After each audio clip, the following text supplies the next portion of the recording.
रात का समय था। आसमान में बादल छाए हुए थे और बीच बीच में दूर कहीं से कुत्तों के भौंकने की आवाज आ रही थी।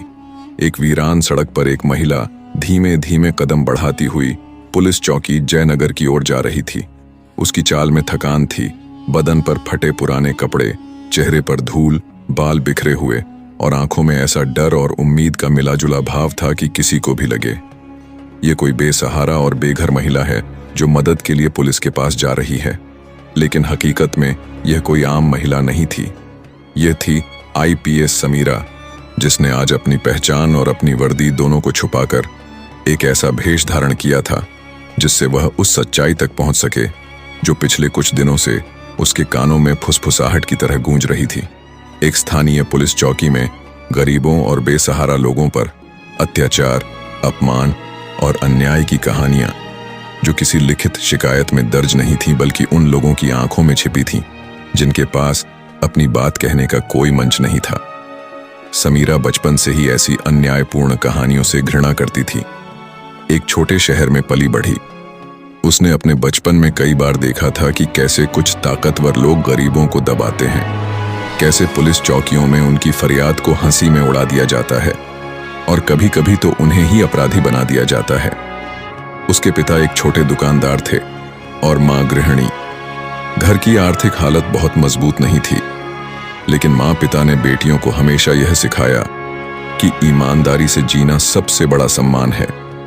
स्कूल के दिनों में जब किसी सहपाठी के साथ अन्याय होता तो समीरा सबसे पहले आगे बढ़कर आवाज उठाती। कई बार शिक्षकों के सामने भी उसने तर्क किया। धीरे धीरे यह आदत उसकी पहचान बन गई। पढ़ाई में तेज थी, लेकिन हालात हमेशा आसान नहीं थे। किताबें सेकंड हैंड खरीदनी पड़ती, रात में बिजली कटने पर मिट्टी के तेल के दिए में पढ़ाई करनी पड़ती। फिर भी उसने कभी हार नहीं मानी। जैसे जैसे वह बड़ी हुई, उसके अंदर देश की सेवा करने और सिस्टम के भीतर से बदलाव लाने की इच्छा और प्रबल होती गई। कॉलेज के दिनों में उसने ठान लिया कि वह सिविल सर्विस में जाएगी, लेकिन सिविल सेवा परीक्षा का सफर आसान नहीं था। कई बार असफलताएं मिली, दोस्तों की नौकरी लग गई, रिश्तेदार ताने मारने लगे, लेकिन समीरा ने अपने लक्ष्य को पकड़े रखा। सालों की मेहनत, त्याग और संघर्ष के बाद आखिरकार वह आईपीएस बनी। ट्रेनिंग के दौरान उसने खुद से एक वादा किया कि कभी भी अपने पद का इस्तेमाल गलत काम के लिए नहीं करेगी और ना ही किसी निर्दोष को अन्याय सहने देगी।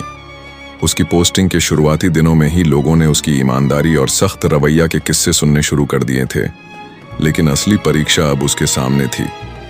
कुछ दिन पहले एक बुजुर्ग महिला उससे मिली थी जिसने कांपते हाथों और डरी हुई आंखों से बताया था कि उसके इलाके की पुलिस चौकी में गरीबों के साथ बहुत बुरा व्यवहार किया जा रहा है। उनके मामलों को दर्ज करने के बजाय उन्हें धमकाया जाता है और कभी कभी तो रिश्वत ना देने पर झूठे केस में फंसा दिया जाता है। समीरा ने तुरंत अपने विश्वसनीय सूत्रों से जांच करवाई। सब तरफ से यही पुष्टि हुई कि पुलिस चौकी में गड़बड़ियां हो रही हैं, लेकिन सबूत जुटाना आसान नहीं था। तभी उसके दिमाग में एक योजना आई। क्यों ना खुद वहां जाया जाए, लेकिन अपनी पहचान छुपाकर, ताकि वहां के असली चेहरे सामने आ सके। उसने निश्चय किया कि वह भिखारिन का भेष बनाएगी। अगले कुछ दिनों तक उसने पुराने फटे कपड़े जुटाए, चेहरे पर धूल मिट्टी लगाने और बालों को अस्त व्यस्त करने का तरीका सीखा। बोलने का लहजा भी बदल लिया ताकि कोई उसकी असली आवाज पहचान ना सके। और फिर एक रात जब पूरा शहर सोने की तैयारी कर रहा था, वह धीरे धीरे अपने सरकारी आवास से निकली। एक पुराना दुपट्टा ओढ़ा, नंगे पांव चलती हुई वीरान सड़कों से गुजरती, अंधेरे में लिपटी गलियों से होकर पुलिस चौकी की तरफ बढ़ने लगी। दूर से पुलिस चौकी की पीली रोशनी नजर आ रही थी। गेट पर एक सिपाही खड़ा था जो ऊँघ रहा था। समीरा का दिल तेजी से धड़क रहा था, लेकिन उसने खुद को संभाला। वह जानती थी कि आज की रात सिर्फ एक जांच नहीं, बल्कि उसकी ईमानदारी की भी परीक्षा है। इस पल पर आते आते शायद वह अपने पूरे करियर के सबसे बड़े फैसले की ओर बढ़ रही थी। पुलिस चौकी के गेट पर पहुंचकर उसने दरवाजे के पास रखी टूटी हुई बेंच पर बैठकर हल्की सी करहते हुए सिपाही को आवाज दी, बेटा मेरी मदद कर दो। सिपाही ने पहले तो उसे ऊपर से नीचे तक देखा, फिर बेपरवाही से बोला, चली जाओ, यहां भीख मांगने की जगह नहीं है। समीरा ने फिर से धीरे धीरे करुण स्वर में कहा कि उसका कोई घर नहीं है। कुछ लोग उसका सामान छीनकर उसे सड़क पर छोड़ गए हैं। उसे डर लग रहा है, लेकिन सिपाही ने गुस्से से कहा, भाग यहां से, नहीं तो लाठी पड़ेगी, और मुंह फेर लिया। यह सुनकर समीरा ने महसूस किया कि जो शिकायतें उसके पास आई थीं, वे महज अफवाहें नहीं थीं, बल्कि सच थीं। वह उठकर अंदर जाने की कोशिश करने लगी। तभी उसने देखा कि पुलिस चौकी के भीतर इंस्पेक्टर महेश किसी आदमी से धीमे स्वर में बात कर रहा है। टेबल पर नोटों की गड्डी रखी हुई है और वह केस रफा दफा करने की डील कर रहा है। समीरा ने यह सब देखकर मन ही मन तय कर लिया कि अब इस खेल का अंत होगा, लेकिन फिलहाल उसे और देखना था ताकि सबूत पुख्ता हो सके। वह चुपचाप अंधेरे के कोने में खड़ी होकर आगे की हरकत पर नजर रखने लगी। उसके मन में एक तूफान उमड़ रहा था। एक तरफ एक ईमानदार अफसर का गुस्सा और दूसरी तरफ एक इंसान का दुख कि जिनके कंधों पर न्याय का बोझ है, वे ही उसे कुचल रहे हैं। यह रात अभी खत्म नहीं हुई थी और समीरा को पता था कि सुबह होने से पहले यहां बहुत कुछ बदलने वाला है। रात के सन्नाटे में पुलिस चौकी का वह कोना समीरा के लिए जैसे किसी कोर्ट रूम से कम नहीं था, जहां बिना किसी जज के, बिना किसी रिकॉर्ड के इंसाफ की हत्या हो रही थी। इंस्पेक्टर महेश का चेहरा नोटों की गड्डी की रोशनी में और भी लालच से भरा लग रहा था। उसके पास बैठा आदमी धीरे धीरे गिनती कर रहा था और दोनों के बीच ऐसी मुस्कान थी जैसे कोई बड़ा सौदा पक्का हो गया हो। तभी अंदर के कमरे से एक औरत की दबे स्वर में रोने की आवाज आई। समीरा का दिल धक से रह गया। उसने सावधानी से कदम बढ़ाए और देखा कि एक गरीब महिला, जिसकी उम्र शायद 35 के आसपास होगी, जमीन पर बैठी है। उसके कपड़े मैले हैं, बाल उलझे हुए और आंखों में डर की गहरी परत। उसके पास एक छोटा सा बच्चा भी था जो उसकी गोद में सिसक रहा था। पास खड़ा एक कांस्टेबल उसे बार बार डांट रहा था, चुप बैठ, ज्यादा बोल मत, वरना अंदर कर दूंगा। समीरा ने महसूस किया कि यह सिर्फ एक मामला नहीं, बल्कि कई गरीब और बेसहारा लोगों की रोज की हकीकत है। वह वापस गेट के पास आई और सीधे इंस्पेक्टर के कमरे में चली गई। दरवाजा खोलते ही सबकी नजरें उस पर पड़ी। एक पल को सन्नाटा छा गया। इंस्पेक्टर ने भौहें चढ़ाकर कहा, अरे तू फिर आ गई, भाग यहां से। लेकिन समीरा अब और चुप नहीं रहने वाली थी। उसने अपनी कमर में छुपाया हुआ मोबाइल निकाला और जोर से बोली, बस बहुत हो गया। कमरे में सब चौंक गए और अगले ही पल उसने अपना दुपट्टा हटाया, चेहरे से धूल पोंछी और ठोस तेज आवाजों में कहा, मैं हूं आईपीएस समीरा। यह सुनते ही इंस्पेक्टर की आंखें फैल गईं, चेहरा सफेद पड़ गया। कांस्टेबल एक दूसरे को देखने लगे। कमरे में जैसे वक्त थम गया हो। समीरा ने सीधा इंस्पेक्टर की आंखों में देखते हुए कहा, तुम्हें लगता है यह पुलिस चौकी की चार दीवारी तुम्हें कानून से ऊपर कर देती है? आज रात में देखूंगी कि कानून कैसे चलता है।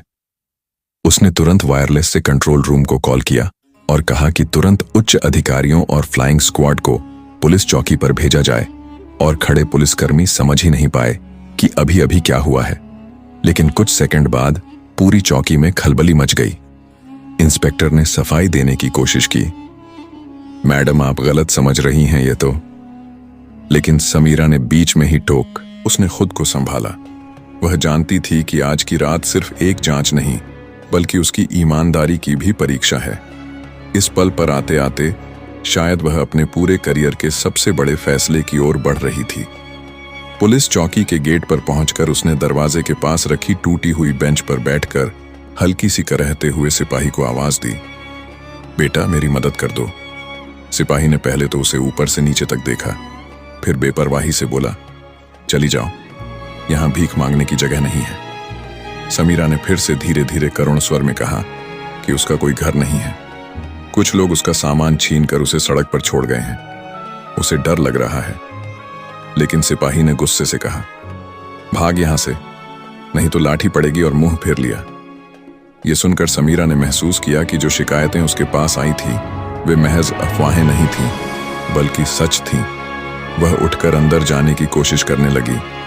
तभी उसने देखा कि पुलिस चौकी के भीतर इंस्पेक्टर महेश किसी आदमी से धीमे स्वर में बात कर रहा है।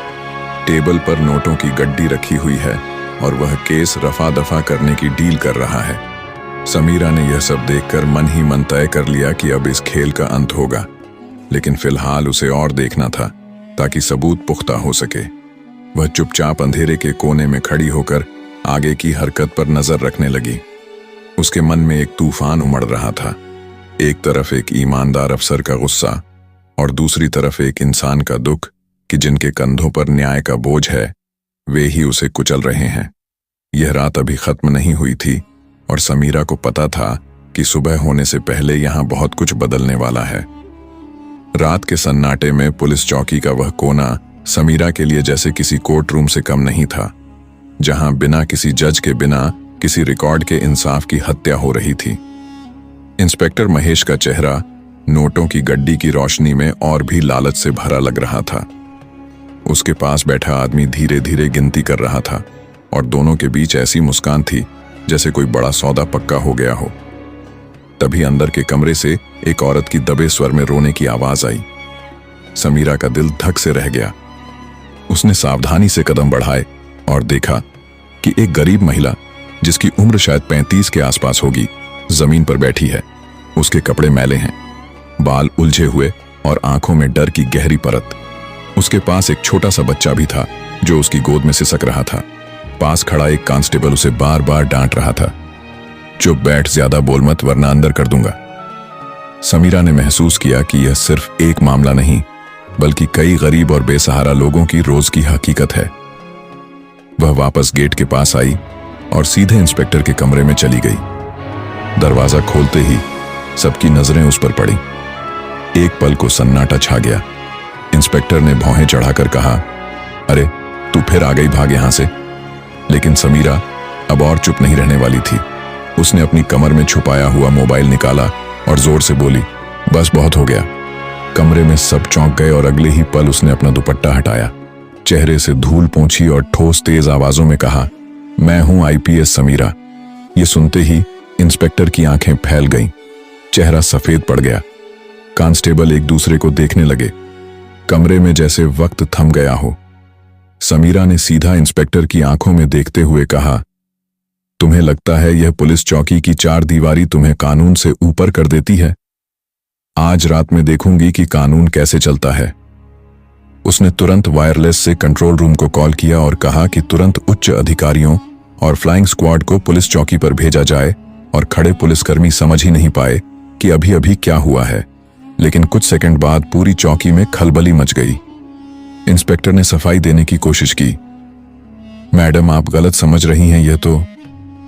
लेकिन समीरा ने बीच में ही टोक दिया, गलत फहमी तब होती है जब सच छिपा हो, और यहां सच मेरे सामने है। गाड़ियों की तभी आवाज बाहर आई। से फ्लाइंग स्क्वाड के अफसर अंदर आए और समीरा ने पूरे हालात का ब्यौरा देते हुए इंस्पेक्टर और ड्यूटी पर मौजूद सभी दोषी पुलिस कर्मियों को उसी वक्त सस्पेंड करने का आदेश दिया। यह नजारा देखने के लिए बाहर भीड़ इकट्ठा हो गई थी। जिन लोगों ने आज तक पुलिस चौकी में सिर्फ अपमान सहा था, उनकी आंखों में पहली बार राहत और विश्वास की चमक थी। कोई मोबाइल से वीडियो बना रहा था, कोई ताली बजा रहा था। एक बुजुर्ग ने भावुक होकर कहा, बेटी तूने तो हमारी इज्जत लौटा दी। समीरा बाहर आई। उसकी आंखों में भी हल्की नमी थी, लेकिन चेहरा दृढ़ और सख्त। उसने लोगों से कहा, अब अगर किसी के साथ भी अन्याय हो तो सीधे मुझसे मिलना, डरना मत। भीड़ से एक साथ जय हिंद के नारे गूंज उठे। उस रात का वह मंजर सिर्फ एक ऑपरेशन की सफलता नहीं था, बल्कि इस बात का सबूत था कि जब एक ईमानदार अफसर सही वक्त पर खड़ा हो जाए तो व्यवस्था की सबसे गहरी अंधेरी गली में भी रोशनी फैल सकती है। समीरा की उस कार्यवाही के बाद पूरे जिले की पुलिस चौकियों में खलबली मच गई। अफसरों ने अपनी कार्यशैली सुधारने की कोशिश शुरू कर दी और जनता में एक नया विश्वास जगा कि कानून अब भी जिंदा है। बस उसे जलाने के लिए ऐसे सच्चे और बहादुर हाथ चाहिए। सुबह का सूरज अभी पूरी तरह नहीं निकला था, लेकिन शहर पहले से ही जाग चुका था। गलियों में दूध वालों और अखबार वालों की आवाज गूंज रही थी।